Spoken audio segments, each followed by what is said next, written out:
Viewer discretion is advised.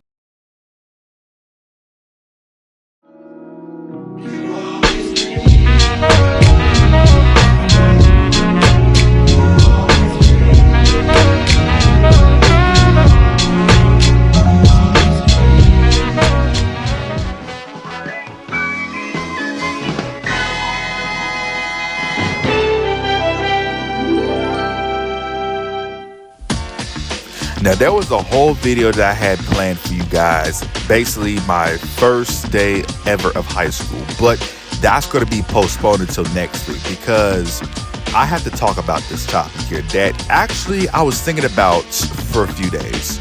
Now, as you guys do not already know, I will be turning 21 years old on September 11th, which is a few weeks away, you know what I'm saying? And that means I'm going to officially be old enough to drink. I'm going to be an adult now. You know what I'm saying? I'm going to be an adult. You know what I'm saying? I'm the young adult. I'm transitioning to the adult. You know what I'm saying? And basically, I had to look back at my teenage years because there's a lot that's happened throughout my whole 20 years of life, almost 21 years. You know what I'm saying?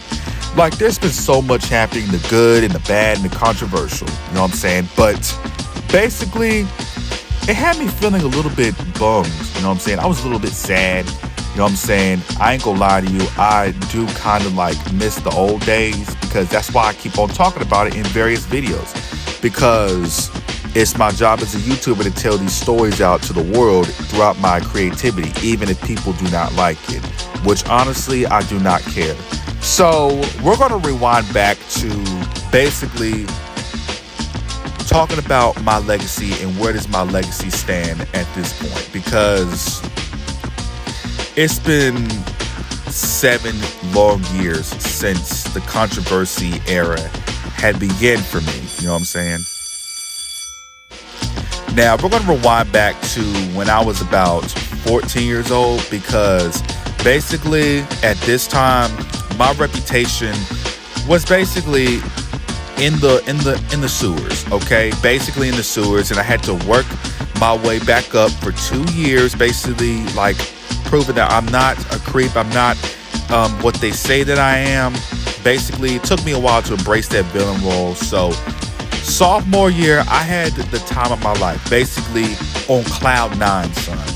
Basically on top of the world, you know what I'm saying? Had full confidence in everything, you know what I'm saying? Was no longer this bitch-like figure, excuse me. I was having fun because back then I couldn't have fun, you know what I'm saying? I was basically in this controversy ride because what my homeboys were doing, I couldn't do. But now I was basically doing it, you know what I'm saying? Sophomore year, I was on top of the world. Junior year was forgettable. I wasn't even there at school, you know what I'm saying, in-person school.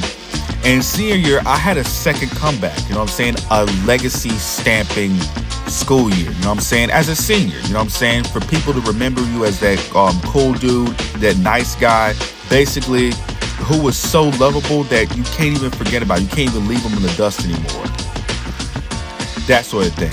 And basically, the story of TeeJayXP should have ended in 2022 because now I'm seen as this big weirdo, this big controversial at that. You know what I'm saying? And I do admit that I honestly don't care. But honestly, you got to look back at it. I had everything figured out, you know what I'm saying, as a legacy standpoint. Like, basically, what do you think people want you to remember you as? The stuff that you did back in high school, basically outside of high school and all that other stuff, basically for the on-stage performances and all of that? Or will they remember you for the weird shit? Or for the controversial shit? For the stuff you've been saying? What do I have to do to make another comeback? Do I have to go back on stage? Do I have to stamp my legacy again? I don't know. But I think my legacy will forever be tainted after high school.